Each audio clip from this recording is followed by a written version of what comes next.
Olá, seja bem-vindo à nossa quinta aula desta que é a nossa série de instalações elétricas, falando concretamente de projetos elétricos residenciais.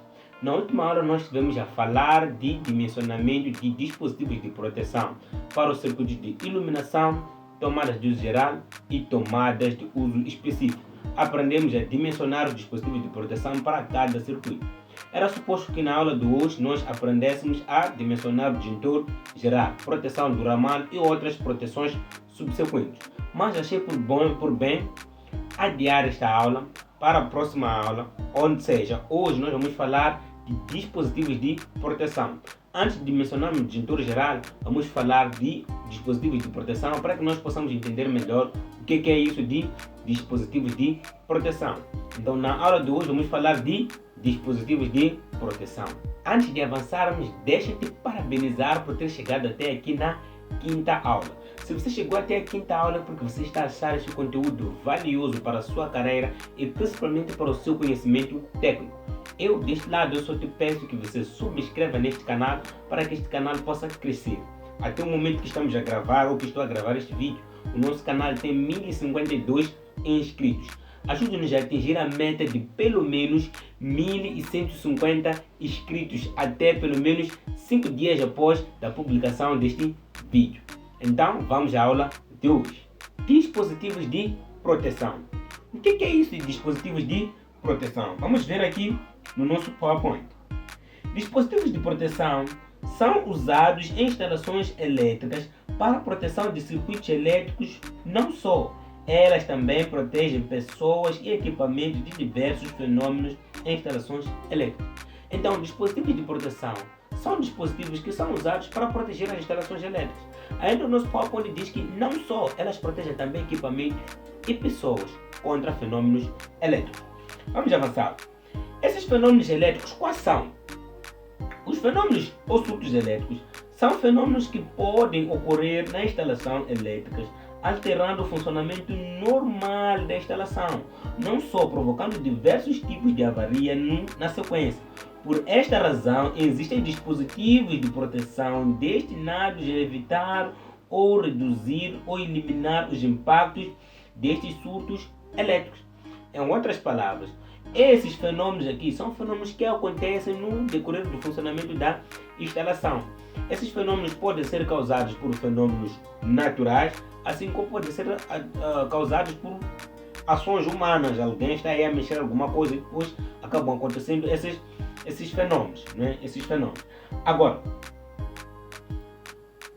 quais são os tipos mais comuns de fenômenos ou surtos elétricos? Porque esses fenômenos podem ser chamados de fenômenos, mas também podem ser chamados de surtos. Quais são? Temos aí a sobrecarga, curto-circuito, sobretensão e subtensão. O que seria a sobrecarga? O que seria o curto-circuito? O que seria a sobretensão? Vamos lá ver aqui.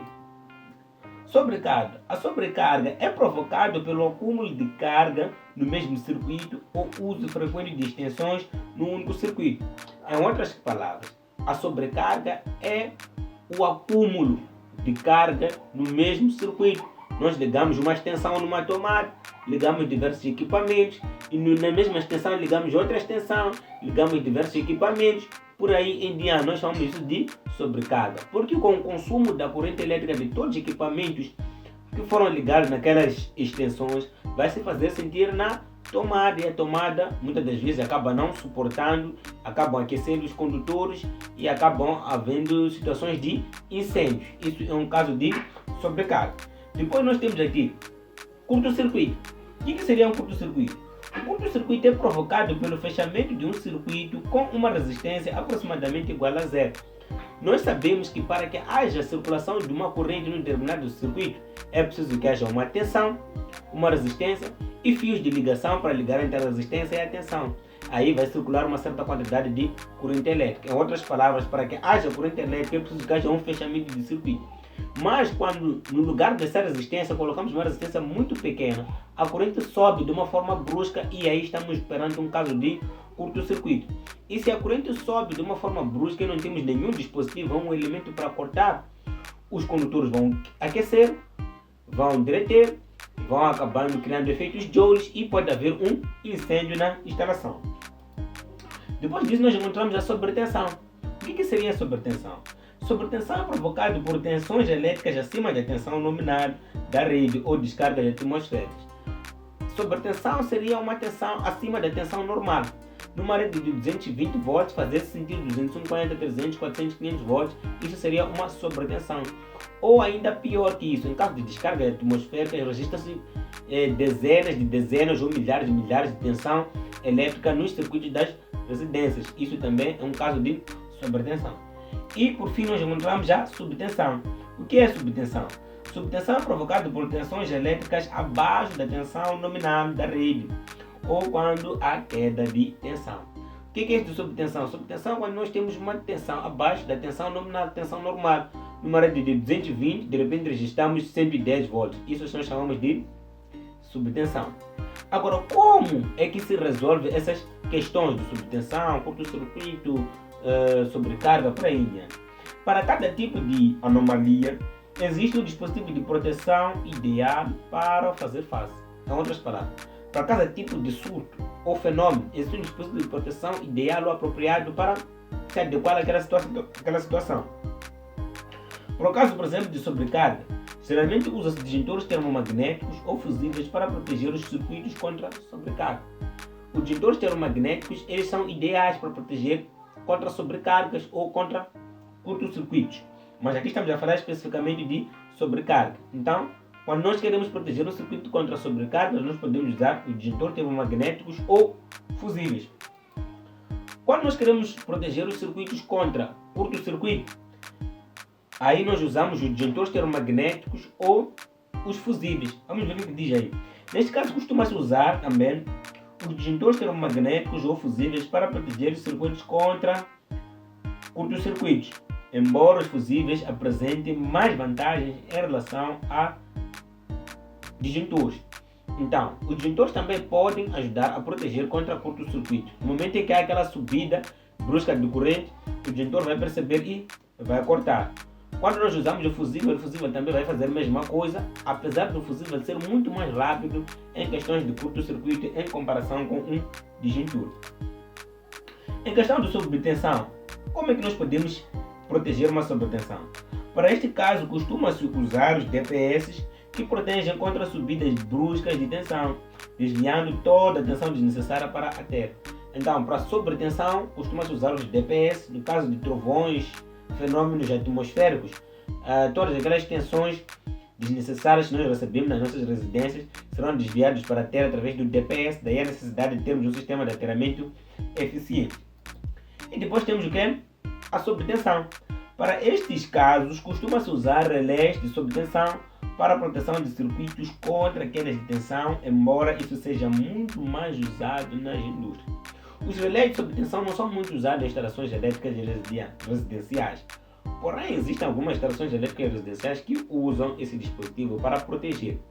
Mas as instalações elétricas residenciais não estão muito preocupadas em proteger-se contra quedas de tensão, porque quando há registro de queda de tensão, liga-se para as concessionárias para elas virem resolver. Mas na indústria já não é o mesmo caso. Tem equipamentos que são sensíveis a quedas de tensão, então precisa de dispositivo de proteção para quando houver essa queda de tensão, haver um alarme ou desligar o dispositivo sensível.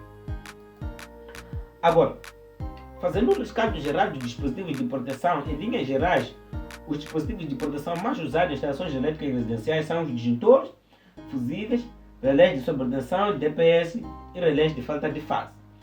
Esse último de relé de falta de fase, vou terminar com ele porque é um dispositivo especial. Os disjuntores que são usados são disjuntores termomagnéticos, né?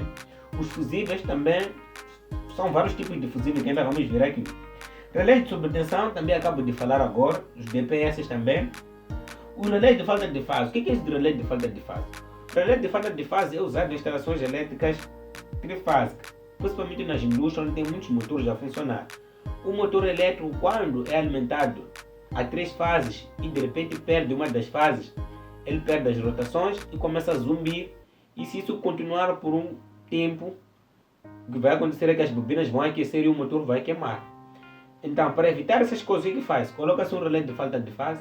Quando houver uma falta de alguma fase, o relé vai cortar a corrente que vai alimentar esse motor. Isso também pode acontecer em instalações elétricas residenciais se tiver um motor elétrico trifásico nessa instalação elétrica residencial, ou se tiver algum compartimento que não pode ficar sem energia ou não pode haver desequilíbrio de corrente nas três fases. Então, o que faz? Quando há uma quebra de fase, o que faz? Usa-se um relé de falta de fase para que possa avisar que há uma quebra de fase, para que possa se resolver.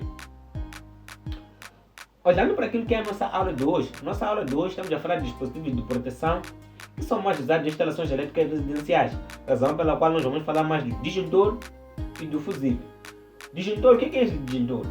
Disjuntores são dispositivos usados para proteger circuitos elétricos, equipamentos ou pessoas contra choques em correntes de fuga. Então o dispositivo, ou seja, o disjuntor é usado para proteger pessoas contra choques. Há um dispositivo específico que faz isso, que é um disjuntor diferencial. Ele protege circuitos contra sobrecarga, também protege circuitos contra curto-circuito. Então esse é o disjuntor que faz isso. Razão pela qual nós estamos a fazer o nosso projeto. Quando nós quisermos proteger o circuito da sala, do quarto, de iluminação, do ar-condicionado, contra esses fenômenos que acabamos de citar, podemos usar o quê? O disjuntor. Como é que o disjuntor funciona? Quando uma corrente circula pelo disjuntor, ele provoca um campo magnético e calor. São esses dois fenômenos que nos permitem, ou que permitem que o disjuntor proteja as nossas instalações. Em outras palavras, o disjuntor, no seu funcionamento internamente, ele tem uma lâmina bimetálica e uma pequena bobina. Aquela bobina serve para atuar ou para desarmar o disjuntor por ação de campo magnético. A lâmina bimetálica serve para desarmar o disjuntor em função da temperatura. Quando a corrente circula dentro do disjuntor, gera-se um campo magnético com uma certa quantidade de temperatura. Então, quando a corrente sobe, o campo magnético vai aumentar, a temperatura também vai aumentar. A lâmina bimetálica tem uma posição igual a essa, onde toca num contato assim. Quando a corrente elétrica for acima da corrente nominal do disjuntor, a lâmina vai aquecer e vai fazer isso, desarmando o disjuntor. O mesmo acontece quando se trata de bobina. A bobina gera um campo magnético que está em contato com um contato normalmente fechado. Quando a corrente for maior que a corrente nominal, o campo magnético vai atrair o contato e vai abrir o circuito. Tipo de disjuntor: existe o disjuntor termomagnético, o disjuntor motor e o disjuntor diferencial. O disjuntor termomagnético tem o princípio de funcionamento que eu acabei de citar anteriormente. O disjuntor motor tem um princípio de funcionamento também igual. A diferença do disjuntor motor é que tem uma faixa de ajuste, onde nós podemos ajustar a corrente que nós desejamos para que ele opere. E o disjuntor diferencial, ele não tem uma faixa de ajuste, mas ele tem a capacidade de proteger as pessoas contra corrente de fuga. Ou seja, o disjuntor diferencial une o funcionamento do disjuntor termomagnético e o funcionamento de proteger as pessoas contra a corrente de fuga. O disjuntor diferencial ele recebe a corrente através da fase, ele faz a leitura da corrente que entra pela fase e a corrente que sai pelo neutro. Se houver uma diferença em função daquilo que é a sua sensibilidade, ele vai desarmar.